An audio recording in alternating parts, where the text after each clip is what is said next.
ciidanka Kenya ee qaybta ka ah howlgalka AMISOM ayaa la xaqiijiyay inay ka bixi doonaan magaalada Kismaayo ee xarunta gobolka Jubbada Hoose halkaas oo ay sanadkii 2012 ka qabsadeen xarakada Al-Shabaab ee ka tirsan ururweynaha Al-Qaacida.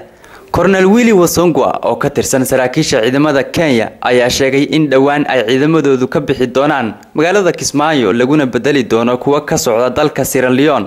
tiro kooban oo ciidamada Kenya ah ayaa sii joogi doona Kismaayo ayuu yiri Colonel Willy Wasongwa iyadoo hadalkan uu imaanayo kadib dibadbaxyo ay ka dhigeen Kismaayo 100 qof oo ka soo horjeestay ka bixitaanka ciidanka Kenya ay ka baxaan magaaladaasi. waa markii ugu horeysay oo ay ciidamada Kenya xaqiijiyaan in ay ka bixi doonaan magaalada Kismaayo waxaana tani ay imaanaysaa xilli maalmo ka hor ciidamada Ethiopia ay si rasmi ah ugu biireen howlgalka midowga Afrika ee AMISOM. ciidamada Kenya oo hadda qayb ka ah AMISOM ayaa waxa ay si iskood ah u soo galeen Soomaaliya dhamaadkii sanadkii 2012 xilligaas oo ay sheegeen in ay la dagaalamayaan xarakada Al-Shabaab oo ay ku eedeeyeen falal amni darro oo ka dhacay gudaha dalka Kenya.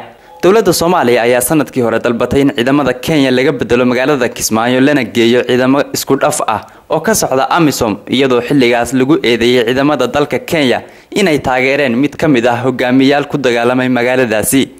si kastaba magaalada Kismaayo oo ah magaalo muhiim ah ayaa waxaa muddo sanad ah gacanta ku hayay xarakada Al-Shabaab inkastoo ciidamada dawladda iyo kuwa Kenya oo iskarabsanaya ay ka saareen sanad ka hor. Maxamed Bile Gelle, Somsat, magaalada Muqdisho.